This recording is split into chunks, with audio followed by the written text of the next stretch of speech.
जय हिंद दोस्तों। हमारा ये प्लेनेट अर्थ को ब्लू प्लेनेट के नाम से भी जाना जाता है क्योंकि हमारे प्लेनेट में 71% पानी है और स्पेस से हमारे इस अर्थ को एकदम ब्लू कलर में दिखाई देता है, इसलिए हमारे इस प्लेनेट को ब्लू प्लेनेट कहा जाता है। हमारा ये प्लेनेट यानी कि अर्थ बहुत ही मिस्टीरियस और इंटरेस्टिंग फैक्ट से भरा हुआ है। तो आज के टाइम में भी हमारे साइंटिस्ट बहुत से फैक्ट्स को इन्वेंट नहीं कर पाए, लेकिन जितने सारे फैक्ट्स को इन्वेंट कर पाए हैं वो सभी बहुत ही ज़्यादा इंटरेस्टिंग हैं।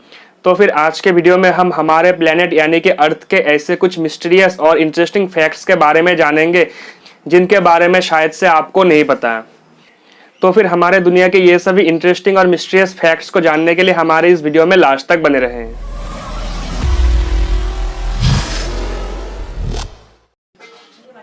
Fact number 1, the shape of our earth. हम बचपन से सुनते आ रहे हैं कि हमारा अर्थ स्फेरिकल शेप का है, मतलब कि एक संतरे की तरह है जो कि नॉर्थ और साउथ पोल से थोड़ा चपटा है। लेकिन ये पूरी तरह से सच नहीं है क्योंकि अभी के लेटेस्ट डेटा के हिसाब से हमारा अर्थ यानी कि ये पृथ्वी जियोट शेप का है। तो फिर ये कुछ इस तरह से है कि हमारा अर्थ एकदम पूरी तरह से फ्लैट नहीं है। हमारा अर्थ कहीं से बहुत ही ज़्यादा ऊंचा है और कहीं से बहुत ही ज़्यादा नीचा है, मतलब कि हमारा ये दुनिया पहाड़ और खाल खद्दरों से भरा हुआ है।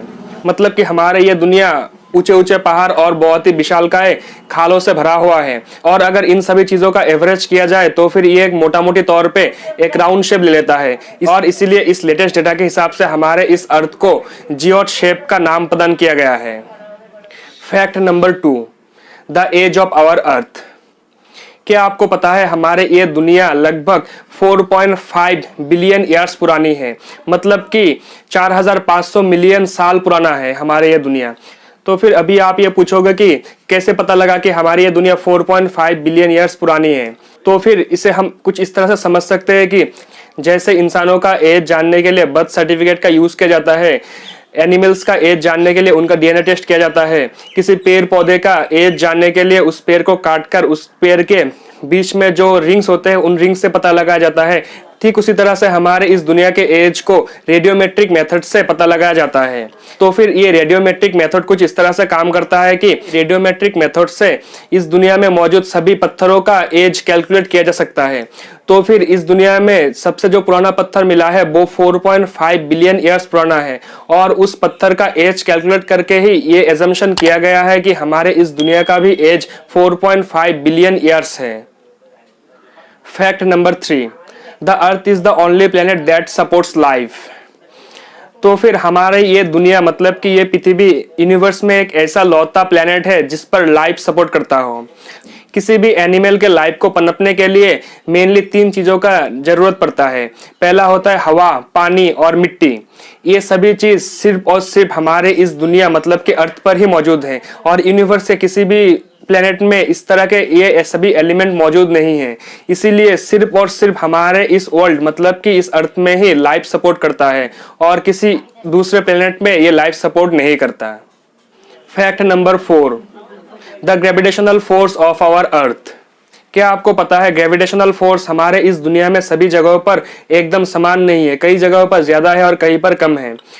तो फिर ग्रेविटी को हम कुछ इस तरह से समझ सकते हैं कि हमारे इस दुनिया में मौजूद सभी चीजों में ग्रेविटेशनल फोर्स होता है, मतलब कि एक मैग्नेटिक फोर्स होता है जिसके मदद से एक चीज दूसरे चीज को अट्रैक्ट करता है। तो फिर ये चीज साइज के ऊपर डिपेंड करता है। हम लोगों का साइज बहुत ही छोटा है इसलिए हमारा ग्रेविटेशनल फोर्स उतना ज्यादा नहीं है, लेकिन हमारे इस दुनिया का साइज बहुत ही बड़ा होने के कारण हमारे इस दुनिया का ग्रेविटेशनल फोर्स भी बहुत ज्यादा है और ये ग्रेविटी हमेशा अपने सेंटर की तरफ अट्रैक्ट करता है चीजों को। तो फिर पृथ्वी भी हमेशा सभी चीजों को मतलब कि हमें और सभी चीजों को अपने सेंटर की तरफ खींचती है और जो जगह अर्थ के सेंटर से बहुत ही ज्यादा पास होगा वहां पर ग्रेविटेशनल फोर्स बहुत ज्यादा होगा और जो जगह अर्थ के सेंटर से दूर होगा उस जगह पर ग्रेविटेशनल फोर्स भी कम होगा।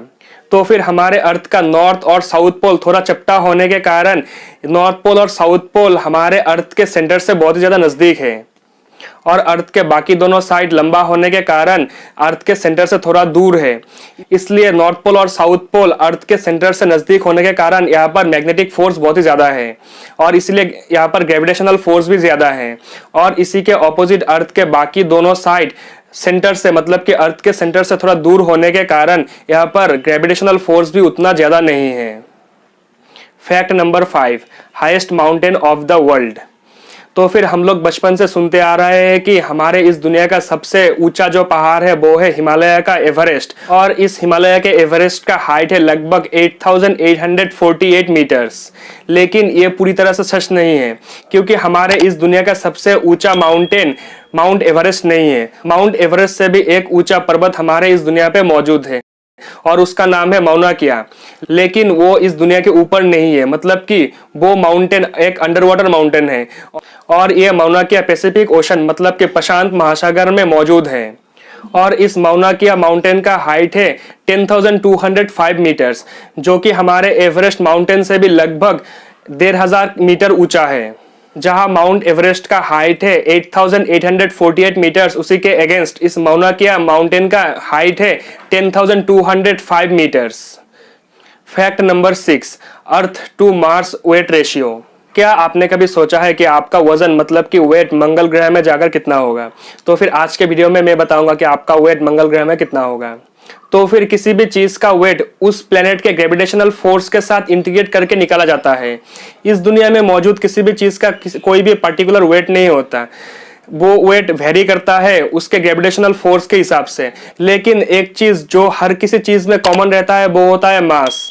मतलब कि मास कभी चेंज नहीं होता, वो एक कांस्टेंट होता है, लेकिन वेट ग्रेविटेशनल फोर्स के साथ चेंज होता है।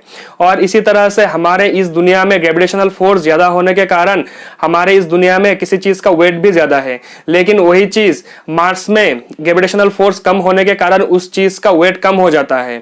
मतलब कि हमारे इस दुनिया अर्थ से मार्स यानी कि मंगल ग्रह में किसी भी चीज का वेट 62% कम है। मतलब कि अगर किसी भी चीज का वेट हमारे इस अर्थ में 100 केजी होता है तो फिर उस सेम चीज का वेट मार्स यानी कि मंगल ग्रह में 38 केजी होगा। तो फिर अगर आपको आगे से कोई मोटा बोले तो फिर आप भी रिप्लाई में कह दीजिएगा कि मैं मोटा नहीं हूं, मेरा जन्म सिर्फ रॉन्ग प्लेनेट में हुआ है। I am not fat, I was just born in wrong planet. तो फिर अगर आपको आज का हमारा वीडियो थोड़ा सा भी हेल्पफुल लगा हो तो फिर प्लीज वीडियो को लाइक करें। और हाँ, मुझे अगर किसी भी तरह का सुझाव या फिर एडवाइस करना हो तो फिर कमेंट सेक्शन में बताइए। और इसी तरह के इंटरेस्टिंग फैक्ट्स आगे देखते रहने के लिए हमारे इस चैनल को जरूर से सब्सक्राइब करें और सब्सक्राइब करने के बाद उस बेल आइकन को भी जरूर से प्रेस करें। Thank you.